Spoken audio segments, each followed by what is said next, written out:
അനുഗ്രഹം എൻ്റെ അവകാശം, യേശുവിൻ പൈതൽ അല്ലോ ഞാൻ.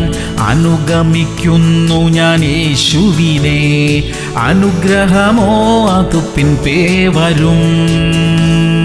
1 തെസ്സലോനിക്കർ 1:4. ദൈവത്താൽ സ്നേഹിക്കപ്പെട്ട സഹോദരന്മാരെ, നിങ്ങളുടെ തിരഞ്ഞെടുപ്പിനെ അറിയുന്നുവല്ലോ. പ്രിയമുള്ളവരെ, കർത്താവ് നമ്മെ സ്നേഹിക്കുന്നു. ആ സ്നേഹത്തിൽ നമുക്ക് നിലനിൽക്കാം. നമുക്ക് വേണ്ടതായ എല്ലാ അനുഗ്രഹങ്ങളും ആ സ്നേഹത്തിൽ ഉണ്ട്. ദൈവത്തെ നാം അങ്ങോട്ട് സ്നേഹിക്കുമ്പോൾ ആ അനുഗ്രഹങ്ങൾ നമ്മുടെ ജീവിതത്തിലേക്ക് ഒഴുകും. അതിൽ രോഗസൗഖ്യമുണ്ട്, കുടുംബത്തിന്റെ അനുഗ്രഹമുണ്ട്, സാമ്പത്തിക നന്മകളുണ്ട്. എല്ലാറ്റിലും ഉപരിയായി ആത്മീക സന്തോഷവും ആത്മീക അനുഗ്രഹങ്ങളും അതിലുണ്ട്.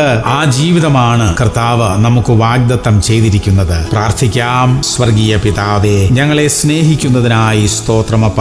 അങ്ങയെ സ്നേഹിക്കാനും അനുസരിക്കാനുമുള്ള കൃപ ഞങ്ങൾക്ക് തരണമേ. ഞങ്ങൾക്ക് തന്നിരിക്കുന്ന വാഗ്ദത്തങ്ങളെല്ലാം ഞങ്ങളുടെ ജീവിതത്തിൽ നിറവേറുവാനിടയാക്കണമേ കർത്താവേ. യേശു ക്രിസ്തുവിന്റെ നാമത്തിൽ തന്നെ. ആമേൻ, ആമേൻ, ആമേൻ.